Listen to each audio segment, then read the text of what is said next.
আমি বিমল চন্দ্র বাবুর কাছে আমার খুব ভালো লাগছে মণিশঙ্কর বাবু চাকরি প্রার্থীদের জন্য এত চিন্তিত হয়ে কথা বলছেন, কিন্তু আমি মন্ত্রিসভা নিয়ে 3 ঘন্টার উদ্বেগের এখন উত্তর পাইনি।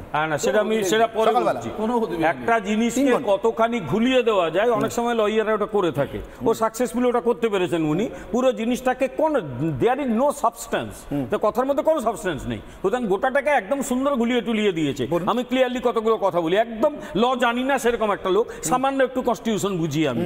সেটা হচ্ছে আজকে কিন্তু এসএসসি মেনে নিয়েছে ৮,২০০ কত জনের বেআইনি নিয়োগ হয়েছে, এসএসসি মেনে নিয়েছে এবং সেটা সিবিআই এর দেওয়া তালিকা অনুযায়ী একদম। তাহলে এসএসসি প্রথম হচ্ছে, আমি একদম এখানে আইন অনুযায়ী বলছি, যারা এই বেআইনি নিয়োগ করেছে তারা অপরাধী, এটা মেনে নিয়েছে এবং তাদের সাজার মুখোমুখি হতে হবে আগামী দিনে, সুতরাং এটা ছেড়ে দিতে হবে। এই পয়েন্টটা আমার কাছে গুরুত্বপূর্ণ নয়, যারা বেআইনি নিয়োগ করেছে তাদের সাজার মুখোমুখি হতে হবে। 2, যারা যোগ্য তাদের চাকরি চলে যাক, সেটা কেউ চায়নি, আমরাও চাইনি। এটা পৃথিবীর সবচেয়ে অমানবিক ঘটনা হতো, ইনহিউম্যান একটা ইনস্ট্যান্স হতো। 19,000 যোগ্য লোক যারা যোগ্যতার সঙ্গে চাকরি পেল, তাদের যদি চাকরিটা চলে যেত, সেই চাকরিটা বাঁচানোর জন্যই যত চেষ্টা। মাননীয় প্রধানমন্ত্রী বলে যাবার পরে হঠাৎ করে টনক নড়ে বললো আমরা সব করে দেবো। এইটা আমার প্রশ্নটা এখানেই, যে এসএসসি 1 মাস আগেও বললো যে এই তালিকায় সই করব না, এই যোগ্য অযোগ্যের তালিকা আমরা মানি না, হঠাৎ কি ঘটলো? নরেন্দ্র মোদী লিগ্যাল অ্যাসিস্ট্যান্স দেবেন এটা বলার পর? একদম। এটা কি রাজনৈতিক নির্দেশ? বলছি এখন সমস্যা হচ্ছে এদের ভয় দুটো জায়গায় ছিল। এক, গোটা মন্ত্রিসভা লিগ্যাল ডিপার্টমেন্ট মিলে জেলে না চলে যায়, এটা একটা ভয়। 2 হচ্ছে সাধারণ মানুষের কাছে কি সাংঘাতিক ইম্প্যাক্ট হবে। সাধারণ মানুষের কাছে ইম্প্যাক্ট যা হওয়ার হয়ে গেছে, নতুন করে কিছু হওয়ার নেই। শুধু একটা বিষয়ে এদের কাছে এখনো ভয়টা রয়ে গেল, ওই সোর্ড অফ ডেমোক্রেসি মাথার উপর ঝোলে না, এখনো ঝুলছে, কারণ সিবিআই তদন্তটা চলবে। এখনো পর্যন্ত হয়তো জেল কাস্টডিতে নেবে না, কিন্তু সিবিআই চাইলে অবশ্যই ইন্টারোগেশন প্রত্যেককে করতে পারে, তদন্ত করতে পারে। কোয়ারসিভ অ্যাকশন মানে জেলে নিয়ে যাওয়া, ইন্টারোগেশনটা কোয়ারসিভ অ্যাকশন নয়, সে চাইলে ইন্টারোগেশন করতে পারে।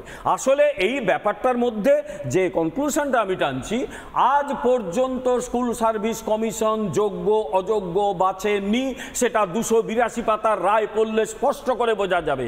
আজকে যদি বাছে, প্রথম হাইকোর্টের কাছে এদের জবাবদিহি করতে হবে, তোমরা প্রমাণ থাকা সত্ত্বেও হাইকোর্টের কাছে কেন মিথ্যে কথা বলেছো। 1 এবং 2 হচ্ছে সিবিআই এর যে তালিকা আজ মেনেছেন সেটা আজকে হঠাৎ মানলে কেন। দ্বিতীয় যে পয়েন্টটা আমি বলছি, যে আসলে রাজ্যের শাসক দল ভয় ওদের সর্বত্র, চোরেদের ভয় থাকবে না তো কাদের ভয় থাকবে। ফলে এদের সেই ভয়টা এখনো গ্রাস করছে যে আমরা ঠিক কোন জেলে থাকবো, কটা লোকের জেল হবে। একটা লাইন আপনাকে বলছি, এইটা মোটামুটি যে বামপন্থী যারা মনস্ক তাদের থেকে মামলাটা করা হয়েছে, মানে এই পলিটিক্যাল মাইলেজটা আপনারা নিতে চান না বামপন্থী থেকে দিতে চান? এইটা অদ্ভুত আরেক গোলা বামপন্থী মনস্কদের থেকে মামলা করা হয়েছে, তার মানে আপনি এটা মানছেন যে তৃণমূল পন্থীরা মন্ত্রিসভাকে সেভ করতে চায়? একদম না, বামপন্থী মনস্ক থেকে করা হয়েছে। আমি সিম্পল কথা উত্তর দিন তো, 1 মিনিট। আইনজীবী মণিশঙ্কর একটা কথা থাকলো কি থাকলো না তার জন্য, তার সঙ্গে আমি বলবেন প্রশ্ন তো বলুন তো মণিশঙ্কর বাবু, 25,000 চাকরির সঙ্গে সংসদীয় গণতন্ত্র, মন্ত্রিসভা, আইন বিভাগ আর অর্থ বিভাগের জেলে থাকার কিসের সঙ্গে? না, কেন আমি বলছি এটা, মানে এই 3টে বিভাগ মিলে করেছে, বামপন্থী 3টে বিভাগ মিলে করেছে। না কেন, এটার উত্তর দিন, লজিক আছে। আপনি এটার উত্তর দিলেন না আমাকে। আপনি 3 ঘন্টার উদ্বেগের উত্তর নেই। ওই তো 3 ঘন্টা উদ্বেগের না, আমার লজিকটা কি? আচ্ছা আমি পাইনি উত্তর পাইনি। সুকন্যা, আমি শেষ করে আমি ট্রাভেস্টি অফ লজিক যাকে বলে, এটা সেই লজিক আর কি। আমি একটা কথা বলি, সেটা হচ্ছে এই যে একটু আগে বলছিলেন না যে মানবতার কথা আসছে, আমার নিজের কোনো বাড়ির লোক, আমার স্ত্রী, আমার ছেলে মেয়ের যদি চাকরিটা যেত, এই মানবতার প্রশ্নটা আসতো তখন। অনেকের তাই গেছে, কিন্তু এখন প্রশ্ন হচ্ছে এই লোকগুলোর চাকরি বাঁচানোর জন্য সবাই চেষ্টা করছে, কিন্তু এই সরকার বা এই স্কুল সার্ভিস কমিশন আদালতের রায়ে বলে দিয়েছে যে তুমি এই চাকরি প্রার্থীদের কেন তোমার অপোনেন্ট বলে ধরে নিয়েছো। পরিষ্কার বলছি, অপোনেন্ট বলে কেন ধরেছো? সাবমিশন করে হাইকোর্টে বলেছে আমরা প্যানেলটা খারিজ চাই। না, আমার একটা অন্য কথা বলেছে সাবমিশন। মনীষা এই যে গরম যাচ্ছে, বর্ষা আসছে, প্যানেলের খারিজ আটকাতে তো প্রমাণ দিতে হবে। আগামী দিনে কি প্রমাণ দিতে হবে না? তার উদ্দেশ্য এটা ছিল না চাকরি প্রার্থীরা চাকরি পাচ্ছে। আপনি বলছেন না, আপনি বৃষ্টির কথা বলছেন, আমরা ভালো চাই, কিন্তু অনেক সময় করুণ পরিণতি হয়। কালকে আমরা 5-6 জন সহনাগরিককে হারিয়েছি, বজ্রপাত, অ্যাক্সিডেন্ট ইত্যাদি। মনীষা এটা ঠিক কথা, আমরা ভালোই চাই, আমরা অনেক সময় ভালো খেতেও চাই। ধরুন এই গরম যাচ্ছে, বর্ষা আসছে, আমরা খিচুড়ি বসাই না, চালে ডালে রাত্রিবেলা বসিয়ে দিই না। আপনি বসিয়েছিলেন কিনা কালকে আমি জানি না, কিন্তু অনেকেই বসিয়ে দিই রাত্রিবেলা, যে কি আছে খিচুড়ি হোক। খিচুড়িটা আমরা ভালো মনেই বসাই, হঠাৎ করে খুব খারাপ ওয়েদারে একটু থেকে গেলে কাল সকালে একটু ভাসি খিচুড়ি মুড়ি দিয়ে খাবো বা এমনি খাবো এটাও ভাবি, পরের দিন সকালবেলা উঠানোর সময় খিচুড়ি টকে যায়। সুকন্যা, আমার মনে হয় সামহাও আপনারা 1 মাস আগে না চালে ডালে মিশিয়ে খিচুড়ি বসিয়েছিলেন, গন্ধ বেরোচ্ছে বুঝতে পারছেন প্রচারে বেরোনোর পর। 3 ফেজের নির্বাচনের মাথায় আপনাদের মনে হয়েছে না এই খিচুড়ি মানুষ খাচ্ছে না, এবার চালে ডালে আবার আলাদা করতে হবে, উপায় কি? নিজের কাছে কিছু নেই, সেই সিবিআই ভরসা নাকি সুকন্যা? এত গাল দিলেন এতদিন ধরে সিবিআই, এই তো পার্থবাবুর সময় আপনি কত বলেন সিবিআই খারাপ অমুক তমুক, কোনো তদন্ত করছে না, সেই সিবিআই লিস্ট ধরে যোগ্য অযোগ্য। সুকন্যা প্লিজ, আমি বুঝতে পারছি, এটা আমাকে বুঝিয়ে দিই। না, বোঝাটা খুব সহজ, আপনি যে কেন বুঝতে পারছেন না অনির্বাণ বাবু সেটা আমি আবার বুঝতে পারছি 3 বছর ধরে সিবিআই কে গাল দিয়ে এসেছে সিবিআই ভরসা। এটা যে আপনি কেন বুঝতে পারছেন না এটা আবার আমি বুঝতে পারছি কেন না। কেন কেন একটু বুঝিয়ে বলুন।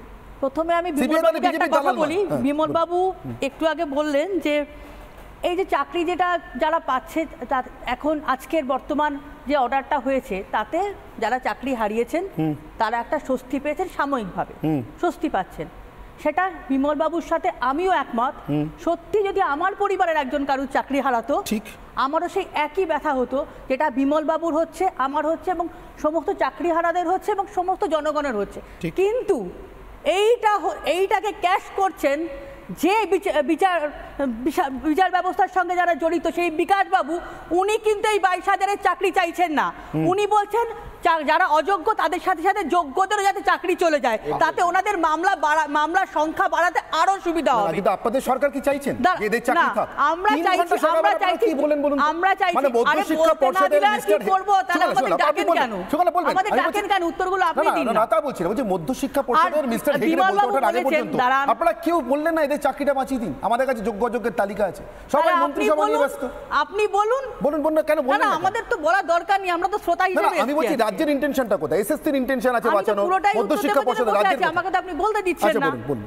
বা আপনার বোধহয় প্রবলেম হচ্ছে। আমি না আমার কোনো প্রবলেম নেই, আমি শুধু বিমল বাবু যেটা বললেন যে নরেন্দ্র মোদী যে লিগ্যাল অ্যাসিস্ট্যান্টটা দেবার কথা বলেছেন, তাতেই বোধহয় রাজ্য সরকার ভয় পেয়ে গিয়ে তড়িঘড়ি করে এই যোগ্য অযোগ্য নিয়ে মামলা শুরু করে দিয়েছে। আরে দূর মশাই, রাজ্য সরকার মোদী সাহেব কি বললেন লিগ্যাল অ্যাসিস্ট্যান্ট দেবেন, তার জন্য ভয় পাবেন কেন? আর ওই মোদী সাহেব যিনি নাকি 15 লক্ষ টাকা করে প্রত্যেকের অ্যাকাউন্টে পাঠাচ্ছেন, আরে দাঁড়ান, ওই তো যারা নাকি মিথ্যে প্রতিশ্রুতি দিয়ে গেছেন। আরে মোদী নরেন্দ্র মোদী তো বলে গেছে, নরেন্দ্র না চোর নয়, না তাহলে আপনি এসএসসি রুলসটা জানেন না। আপনি প্রিয়াঙ্কা টিবরাল হাত তুলছেন আমার সঙ্গে। প্রিয়াঙ্কা প্রিয়াঙ্কা আমি একবার শুনি প্রিয়াঙ্কা ডিটেইলস বলতে যাচ্ছেন। আমি শিক্ষকতা করি, এসএসসি রুলস আপনি আমাকে এসএসসি রুলস শেখাবেন? প্রিয়াঙ্কা আচ্ছা শুনুন